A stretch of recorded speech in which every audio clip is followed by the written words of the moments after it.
that.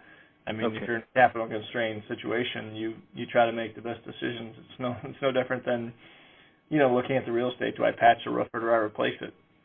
Yeah. And it Right. depends on the situation. And a lot of times, operators will just do the patch as best they can. But Right. if it gets to a situation where the system's just antiquated and they can't get the service or the parts to do it, then you got to replace it. Okay. Thanks.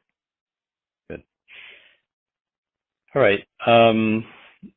So we have a series of possible solutions. We want to kind of gauge your purchase interest in this, kind of on a scale of 1 to 5. So 1 being not at all interested, 5 being, yeah, I would definitely be interested in purchasing this type of solution. And it's kind of in a progressive order. So it starts with emergency call systems. You've talked about that being essential. So it feels like it would be a 5. It's a 5 for sure. Okay. An emergency call system that has a fall detection capability. We're thinking this is more on a mobile device, a wearable, versus like a chair pad or a bed pad or anything like that. So kind of mobile fall detection. I mean, I think that's it would be something of interest. I think there's people trying to do that, so it would be a 5. I mean, anything that's going to reduce falls, because falls is the number one reason that someone would, probably go to the hospital and leave the community, fall, break a hip, and then you not get them back. So falls are the most important, probably the most important thing that we deal with, that the operators deal with. Great. What about wander management or elopement alerting solutions? What's your interest in those? It would be high. I mean, I think a lot of the systems have some of those capabilities. Okay. And you've already mentioned this in an earlier question, but real-time tracking for residents. Just knowing where they're at. I think it's always very important to at least understand their movements and what they do, and understand their patterns.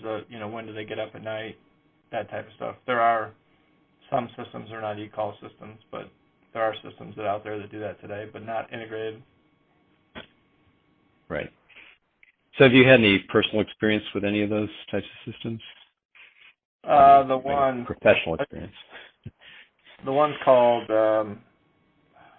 Quiet Care, I think it is. It has sensors. I think it's a CE product, and it monitors the motion of people in the rooms, and some operators really like it, and it's a good way that they relay information to family members and other things about patterns. And I think the more data we can collect, the better it'll be for senior housing to show the health systems the benefit of being in senior housing versus being at home. I think the more data that the operators can start to collect that show positive outcomes, and any technology you're talking about would clearly would lead to data that could show better outcomes from the standpoint if you reduce falls or, obviously elopements are never a good situation. But more and more ways that can justify being in our building versus being at home is a positive. Yeah, are you seeing any?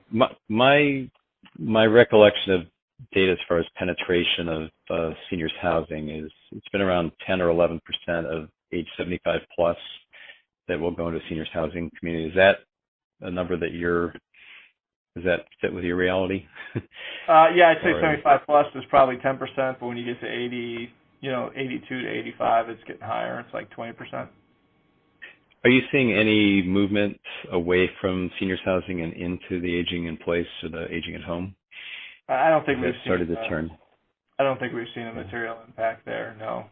The challenge still gets to cost. It's still more cost effective to be in a senior housing community than it is to be at home. When you look at the total cost. I mean, living at home isn't free. Yeah, you might not have a mortgage anymore, but you still have electricity, you got to maintain all the other things, and then, you're only getting care, if you get 24-hour care, it's a lot more expensive if you need that. And this is my own speculation, if you're having issues attracting labor into a senior housing community, seems like it would be the same issue into like private home care.